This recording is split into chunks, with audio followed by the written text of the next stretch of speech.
नमस्कार दोस्तों, सफलता एकेडमी लखनऊ चैनल में आप सभी का हार्दिक स्वागत और अभिनंदन। पिछली क्लास में आपने राष्ट्रपति की शक्तियों के विषय में पढ़ा था। आज हम लोग राष्ट्रपति के बाद उपराष्ट्रपति के विषय में जानकारी हासिल करेंगे। परीक्षाएं निकट आ चुकी हैं। उपराष्ट्रपति के बारे में सबसे पहली चीज़ हमें आपको ये बताना है कि भारतीय संविधान में उपराष्ट्रपति का पद देश का दूसरा सर्वोच्च पद कहलाता है। जी हाँ दोस्तों, सबसे इम्पोर्टेंट बात, राष्ट्रपति देश का प्रथम नागरिक होता है और उपराष्ट्रपति संविधान के अनुसार देश का दूसरा सर्वोच्च पद है। आर्टिकल 63 के अनुसार भारत में एक उपराष्ट्रपति होगा। यह बात आप ध्यान रखें। अनुच्छेद 63 यह कहता है कि भारत में एक उपराष्ट्रपति का पद सृजित है। आर्टिकल 64 के अनुसार उपराष्ट्रपति को राज्यसभा के पदेन सभापति की मान्यता भी प्राप्त है। यानी कि आपको यह ध्यान रखना है कि भारत में जो उपराष्ट्रपति का पद है वह वही पद राज्यसभा के सभापति के लिए भी चयनित किया गया है। यानी कि हम यह कह सकते हैं कि जो भारत का उपराष्ट्रपति है वही राज्यसभा का पदेन सभापति होता है। पदेन सभापति शब्द इसलिए यूज किया गया है क्योंकि इसका अलग से कोई चुनाव नहीं होता है। जो व्यक्ति उपराष्ट्रपति के पद पर आएगा वही व्यक्ति जो है राज्यसभा का सभापति भी नियुक्त होगा। इसलिए यहाँ पर यह कहा गया है कि राज्यसभा का सभापति जो है उपराष्ट्रपति है।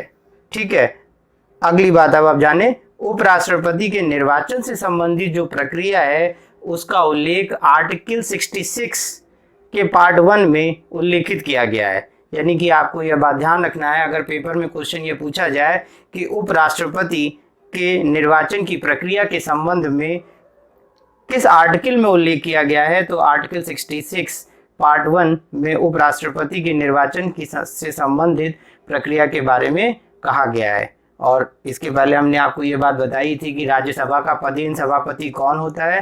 तो राज्यसभा का जो पदेन सभापति है वो भारत का उपराष्ट्रपति होता है।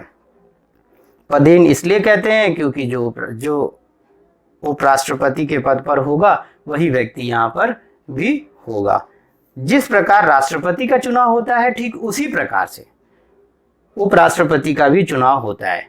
प्रक्रिया दोनों की सेम है। बस यहाँ पर आपको यह ध्यान रखना है कि उपराष्ट्रपति के चुनाव में 20 सदस्य प्रस्तावित और 20 सदस्य अनुमोदित होते हैं। ठीक है, ये बात क्लियर हो गई। 20:20 है। आपको याद होगा मैंने राष्ट्रपति के चुनाव में बताया था कि 50:50 है, जबकि उपराष्ट्रपति के चुनाव में 20:20 है। ठीक है, आगे उपराष्ट्रपति को संबोधित अपने हस्ताक्षर लेख द्वारा वह त्यागपत्र देता है। यानी कि जो राष्ट्रपति है, अगर राष्ट्रपति अपना त्यागपत्र देना है तो राष्ट्रपति उपराष्ट्रपति को जो है राष्ट्रपति अपना त्यागपत्र उपराष्ट्रपति को देता है और वह लिखित हस्ताक्षर करके इसको भेजता है। और यहीं पर एक बात और भी बता दें, जब राष्ट्रपति उपराष्ट्रपति को त्यागपत्र देता है तो उपराष्ट्रपति इसकी सूचना किसे देगा। यह पेपर में क्वेश्चन बहुत पूछा जाता है कि उपराष्ट्रपति को जब राष्ट्रपति अपना त्यागपत्र देता है तो इसकी सूचना उपराष्ट्रपति किसे देगा, तो उपराष्ट्रपति इसकी सूचना लोकसभा अध्यक्ष को देता है। जी हाँ दोस्तों, आप इस बात का ध्यान रखिएगा। उपराष्ट्रपति को जब राष्ट्रपति अपना त्यागपत्र देगा तो उपराष्ट्रपति इसकी सूचना लोकसभा अध्यक्ष को सौंपता है।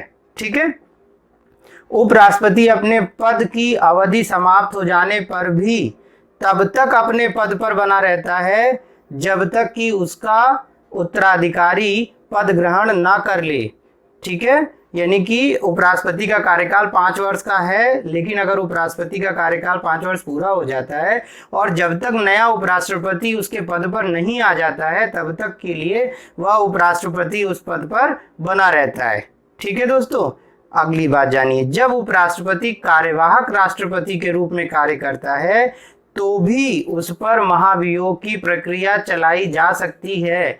यानी कि यह कहा गया है संविधान में कि राष्ट्रपति का पद खाली होने पर उपराष्ट्रपति राष्ट्रपति के पद पर अधिकतम 6 माह तक कार्य कर सकता है। यानी कि हमने आपको पिछले वीडियो में ये बताया था कि राष्ट्रपति के 4 कारणों से पद खाली हो जाता है, या कार्यकाल के दौरान मृत्यु हो जाए, या स्वतः त्यागपत्र दे दे, या लंबी बीमारी हो जाए, या इम्पीचमेंट लग जाए। इनमें से अगर कोई भी चीज़ राष्ट्रपति पर लागू होती है तो ऐसी स्थिति में उपराष्ट्रपति उसके पद पर कार्य करता है। लेकिन यह कब तक करेगा? यह 6 माह तक कर सकता है। तो 6 माह के अंदर अंदर चुनाव की प्रक्रिया हो जाती है। तो यह कहा जाता है कि अगर उपराष्ट्रपति राष्ट्रपति के पद पर कार्य कर रहा है तो इस दौरान उसकी सभी जो भी राष्ट्रपति को भत्ते सुविधाएं मिलती थी वह सभी उपराष्ट्रपति को भी मिलेंगी। लेकिन अगर इस दौरान उपराष्ट्रपति ने भी कोई गलत काम कर दिया तो उस पर भी महाभियोग का प्रस्ताव लागू हो जाएगा और उस पर भी इम्पीचमेंट चलेगा। ठीक है, क्लियर हो गई बात? आगे नेक्स्ट जानिए, उपराष्ट्रपति को वेतन कितना मिलता है? 4 लाख रुपए। ठीक है, क्लियर हो गया। अब आगे, उपराष्ट्रपति को उसके पद की शपथ भारत का राष्ट्रपति दिलाता है। क्लियर हो गया? उपराष्ट्रपति को राष्ट्रपति के पद की उपराष्ट्रपति को शपथ भारत का राष्ट्रपति दिलाएगा और उसकी नियुक्ति भी वही करता है। ठीक है, अब आगे जानिए। और जो ये 4 लाख रुपए का जो वेतन है उपराष्ट्रपति को, ये कहाँ से मिलता है? भारत की संचित निधि से। क्लियर हो गया? भारत की संचित निधि से उपराष्ट्रपति को यह वेतन दिया जाता है। ठीक है, उपराष्ट्रपति राज्यसभा का पदेन सभापति होता है। इस कार्य हेतु उसे कोई अन्य लाभ नहीं दिया जाता है। यह बात आप ध्यान रखिएगा। उपराष्ट्रपति राज्यसभा के अध्यक्ष के रूप में उसके अधिवेशनों की अध्यक्षता भी करता है और यह राज्यसभा में अनुशासन बनाए रखता है। ठीक है दोस्तों, आपको उपराष्ट्रपति के विषय में पूरी जानकारी हमने दी। उपराष्ट्रपति के होने के लिए उम्मीदवार की जो मिनिमम एज है वो 35 वर्ष है। यह सभी को क्लियर है। ठीक है, आपको उपराष्ट्रपति क्लियर हो गया। आपके बीएड के एग्जाम के लिए, टीटी के एग्जाम के लिए, यूजीसी नेट के एग्जाम के लिए उपराष्ट्रपति से संबंधित इतनी बातें बहुत इंपॉर्टेंट है। आपको हमारा वीडियो पसंद आए, आप इसे लाइक करें, शेयर करें, सब्सक्राइब जरूर करें, बेल बटन दबाकर सब्सक्राइब करें। धन्यवाद।